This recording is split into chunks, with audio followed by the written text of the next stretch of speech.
संगमेश्वर तालुक्यात पुन्हा एकदा बेकायदेशीर कामाचा प्रकार उघडकीस आला आहे। साखरपाते संगमेश्वर दरम्यान मुरादपूर तेठ्यावर एका खासगी कंपनीने कोणतीही अधिकृत परवानगी न घेता भर पावसात रस्त्यावर आणि रस्त्याच्या कडेला खोदकाम सुरू केलं। या खोदकामाद्वारे केबल टाकण्याचं काम युद्धपातळीवर सुरू होतं। सार्वजनिक बांधकाम विभागाची पूर्व परवानगी न घेता करण्यात आलेल्या या कामाविरोधात माहिती अधिकार कार्यकर्ता महासंघ व माथाडी कामगार सेनेच्या पदाधिकाऱ्यांनी तातडीने आवाज उठवला।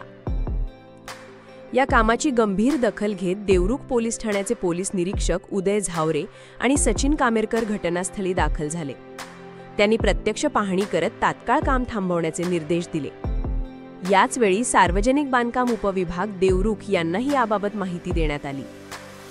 माहिती अधिकार कार्यकर्ता महासंघाचे महाराष्ट्र राज्य रत्नागिरी जिल्हाध्यक्ष मनोहर गुरव, तालुकाध्यक्ष शेखर जोगळे, प्रशांत विंचू तसेच माथाडी कामगार सेनेचे राज्य सरचिटणीस शेखर नलावडे घटनास्थळी पोहोचले आणि हा प्रकार पूर्णपणे उघडकीस आणला।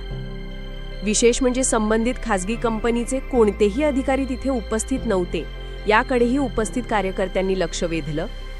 गेल्या काही दिवसांपासून अशा अनधिकृत खोदकामांच्या तक्रारी वारंवार समोर येत आहेत, त्यामुळे रस्त्यांची मोठी दुर्दशा होत आहे, अपघात होण्याचा धोका वाढला आहे आणि सर्वसामान्य जनतेला याचा त्रास सहन करावा लागत आहे।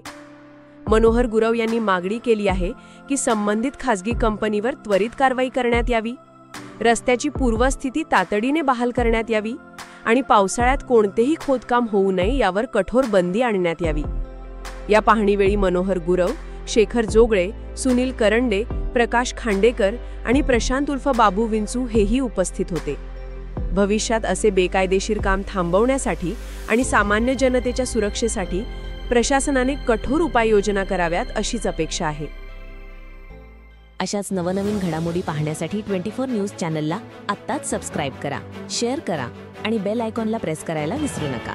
आणि हो, तुमची प्रतिक्रिया देखील कमेंट बॉक्समध्ये नोंदवा।